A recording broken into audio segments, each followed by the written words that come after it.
اعوذ باللہ من الشیطان الرجیم، بسم اللہ الرحمن الرحیم۔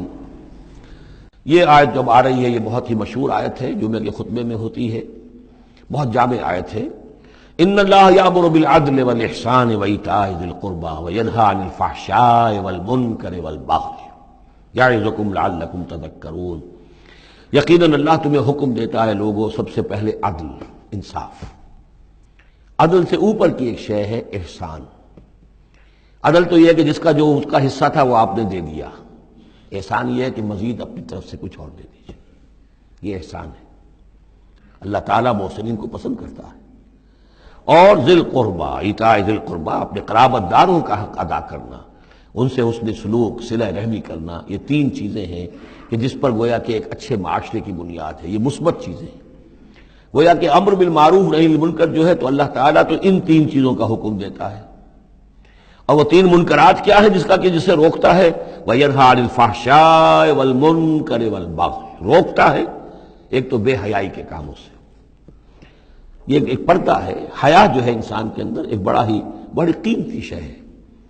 بے حیا باش و ہر چے خائی کن، ایک دفعہ یہ حیا کا جو ہے نا پردہ اتر جائے تو پھر انسان جو ہے بے شرم ہو کر جو چاہے کرتا پھرے پھر۔ تو حیا بے حیائی سے روکتا ہے، اور منکر وہ شے ہے جس کے برے ہونے پر تمہاری فطرت گواہ ہے کہ یہ شے برائی ہے۔ والبغی، اور سرکشی اللہ کے خلاف، سرکشی لوگوں کے خلاف۔ سرکشی لوگوں کے خلاف ہوگی تو وہ عدوان ہے، زیادتی ہے، ظلم ہے۔ اللہ کے خلاف ہے تو وہ کفر ہے اور وہ بغاوت ہے۔ یعظکم، اللہ تعالیٰ تمہیں نصیحت کر رہا ہے، لعلکم تذکرون، تاکہ تم نصیحت اخذ کرو، رہنمائی حاصل کرو۔ وَأَوْفُوا بِعَهْدِ اللَّهِ إِذَا عَاهَدتُّمْ، یہ جو چند آیات اب آگے آ رہی ہیں یہ مشکلات القرآن میں سے ہیں، اس میں کافی مفسرین کے مابین اختلافات بھی ہیں، لیکن میں نے جتنا بھی غور و فکر کیا ہے اور جن حضرات کی آراء سے مجھے اتفاق ہے وہ میں بیان کروں گا، باقی ساری آراء میں بیان نہیں کر سکتا۔ یہاں میرے نزدیک یہاں سے اصل میں اہل کتاب کی طرف روئے سخن ہے۔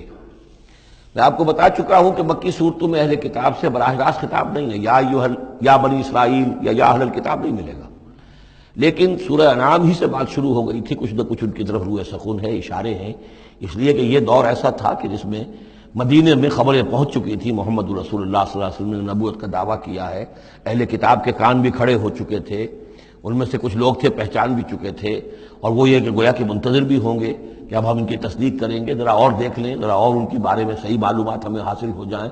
کچھ لوگوں کے اندر حسد کی آگ اسی وقت سے بھڑک چکی ہوگی، وہی ہے کہ جنہوں نے سکھا پڑھا کر پوچھا تھا کہ ان سے پوچھو اگر یہ نبی ہونے کا دعویٰ کرتے ہیں تو یہ بنی اسرائیل مصر کیسے پہنچ گئے تھے؟ یہ تو حضرت ابراہیم علیہ السلام کی نسل سے تھے، حضرت ابراہیم تو فلسطین میں رہتے تھے، الخلیل میں وہ دفن ہیں، یہ مصر کیسے پہنچ گئے جو حضرت موسیٰ علیہ السلام نے لے کر وہاں سے آئے؟ تو پوری سورہ مبارکہ سورہ یوسف جو ہم پڑھ چکے ہیں کہ کیا کیا شکل بنی، کیا سبب بنا، کیا حالات تھے جن میں کہ بنی اسرائیل وہاں جا کر آباد ہوئے۔ تو اس طرح سے اب یہاں پہ اصل میں روح سخن ان کی طرف ہے۔ وَأَوْفُوا بِعَهْدِ اللَّهِ إِذَا عَاهَدتُّمْ وَلَا تَنقُضُوا الْأَيْمَانَ بَعْدَ تَوْكِيدِهَا، اور دیکھو اللہ کے عہد کو پورا کرو جبکہ تم وہ عہد کر چکے ہو۔ جو بنی اسرائیل سے اِذْ أَخَذَ اللَّهُ مِيثَاقَكُمْ، وہ جو بار بار آیا ہے، یہ تو تفصیل تو پھر جو ہے مدنی صورتوں میں آئی ہے جو ہم پڑھ چکے ہیں، وہ بعد میں نازل ہوں گی، ابھی گویا کہ اس کی طرف اشارہ کیا جا رہا ہے تاکہ جو ان کے صاحب علم ہیں وہ بات کو پا لیں، سمجھ لیں۔ عاقلہ را اشارہ کافی است۔ وَأَوْفُوا بِعَهْدِ اللَّهِ إِذَا عَاهَدتُّمْ، دیکھو اللہ کے عہد کو پورا کرو جبکہ تم نے عہد کیا ہے۔ وَلَا تَنقُضُوا الْأَيْمَانَ بَعْدَ تَوْكِيدِهَا، اور اپنی قسموں کو مضبوطی سے باندھنے کے بعد مت توڑا کرو۔ وَقَدْ جَعَلْتُمُ اللَّهَ عَلَيْكُمْ كَفِيلًا، اور اس پر تم نے اللہ کو کفیل بنایا ہے، اللہ کو گواہ بنا کر قسمیں کھائی ہیں، اللہ کو گواہ بنا کر تم نے عہد کیے تھے۔ إِنَّ اللَّهَ يَعْلَمُ مَا تَفْعَلُونَ، اللہ جانتا ہے جو کچھ کہ تم کر رہے ہو۔ وَلَا تَكُونُوا كَالَّتِي نَقَضَتْ غَزْلَهَا مِن بَعْدِ قُوَّةٍ أَنْكَاثًا، اس عورت کے مانند نہ بن جاؤ، اس دیوانی عورت کے مانند کہ جس نے بڑی محنت اور مشقت سے سوت کاٹا اور پھر اسے ٹکڑے ٹکڑے کر دیا۔ یہ گویا کہ ایک تمثیل دی گئی ہے، منتظر چلے آ رہے تھے تم نبی کی آمد کے، تم تو ان کے حوالے سے اپنے جو لوگ تھے یہاں کے عرب انہیں دھمکایا کرتے تھے کہ جب وہ آئیں گے تو ہم ان کے ساتھ ہو کر جنگ کریں گے، تو پھر یہ کہ تم ہمیں کبھی شکست نہیں دے سکو گے۔ اب یہ کیا ہو رہا ہے کہ جب اس نبی کا ظہور ہو رہا ہے تو اب تمہارے دل میں طرح طرح کے خیالات آ رہے ہیں، تو کیا اس بوڑھی عورت کی طرح کہ جس کی عقل ماری گئی تھی، بڑی محنت سے سود کاٹتی تھی اور پھر توڑ دیتی تھی، تو تم اپنا یہ سارا جو تانا بانا بنے بیٹھے تھے اب تک، اب تم چاہتے ہو کہ اس کو توڑ دو اور تار تار کر دو۔ ولا تکونوا کالتی نقضت غزلها من بعد قوة انکاسا تتخذون ایمانکم دخلا بینکم ان تکون امۃ ہی اربا من امۃ، تم نے اپنی قسموں کو دخل دینے کا ذریعہ بنا لیا ہے اپنے مابین، مبادا کوئی اور قوم کسی دوسری قوم سے چڑھتی ہوئی نہ ہو جائے۔ یعنی تمہاری یہ قومی کشاکش ہے کہ تم نہیں چاہتے کہ بنی اسماعیل جو ہیں اب انہیں یہ سبقت حاصل ہو جائے، یہ فضیلت حاصل ہو جائے جو بنی اسرائیل کو حاصل تھی 2000 برس۔ ان تکون امۃ ہی اربا من امۃ، مبادا ہو جائے ایک قوم دوسری قوم سے بڑھی ہوئی، دوسری قوم سے افضل۔ اب یہاں نام نہیں ابھی لیے جا رہے ہیں، جیسا کہ میں نے عرض کیا اشاروں کنایوں میں باتیں ہو رہی ہیں تاکہ اہل کتاب کے جو اہل علم تھے ان تک یہ بات پہنچ جائے، ان کے دلوں کے اندر اتر جائے۔ اب قسمیں کھا رہے ہیں کہ ہم تو نہیں مانیں گے، اگر واقعی یہ وہی نبی ہے لیکن ہے یہ بنی اسماعیل میں سے، یہ امیین میں سے، تو نہیں مانیں گے۔ قسمیں کھا کھا کر ایک دوسرے کے ساتھ جو ہے وہ عہد کر رہے ہیں، تو یہ کیا کر رہے ہو؟ ولا تکونوا کالتی نقضت غزلها من بعد قوة انکاسا تتخذون ایمانکم دخلا بینکم ان تکون امۃ ہی اربا من امۃ انما یبلوکم اللہ بہ، یہ تو اللہ تعالیٰ تمہیں آزما رہا اس کے ذریعے سے۔ دیکھنا یہ ہے کہ تم حق پرست ہو یا نسل پرست ہو۔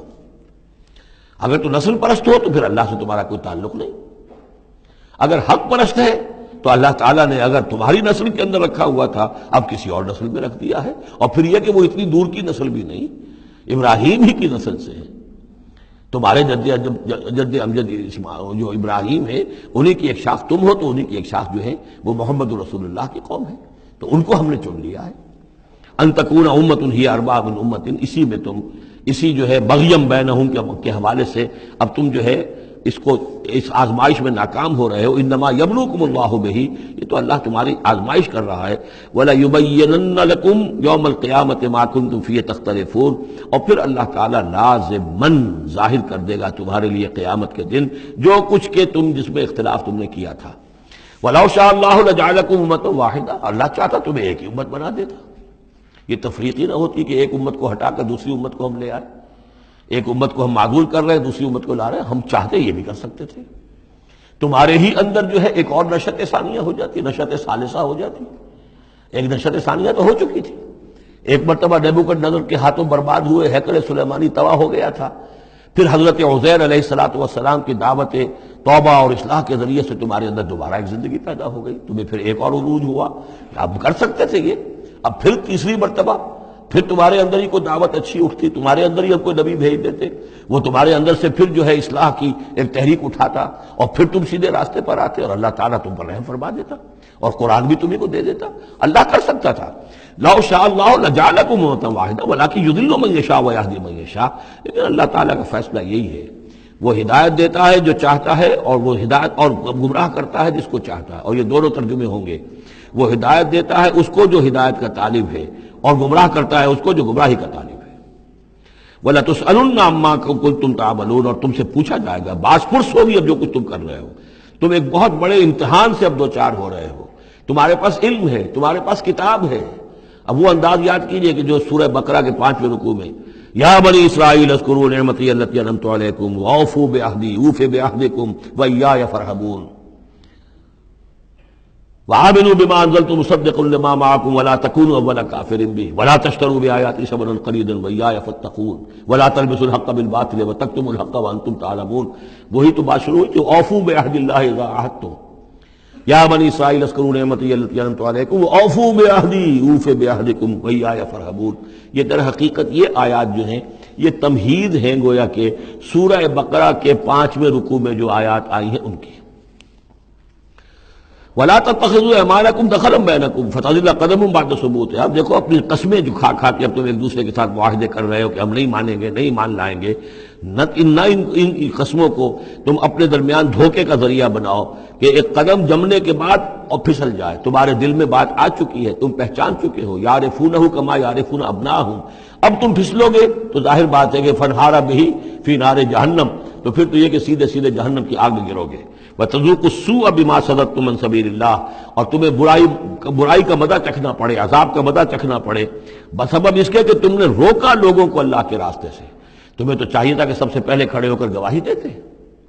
وَمَنْ أَظْلَمُ مِمَّنْ كَتَبَ شَهَادَةً عِندَهُ مِنَ اللَّهِ، تم کہتے کہ ہاں بالکل ٹھیک ہے، ہماری کتابوں میں جو تھی یقین محمد اللہ کے رسول ہیں، سب سے پہلے تمہیں بڑھ کر ان کی توثیق کرنی چاہیے۔ وَلَا تَكُونُوا أَوَّلَ كَافِرٍ بِهِ، کہا تم سب سے پہلے کافر ہوئے جا رہے ہو۔ وَلَكُمْ عَذَابٌ عَظِيمٌ، اور تمہارے لیے بہت بڑا عذاب ہے۔ صدق اللہ العظیم۔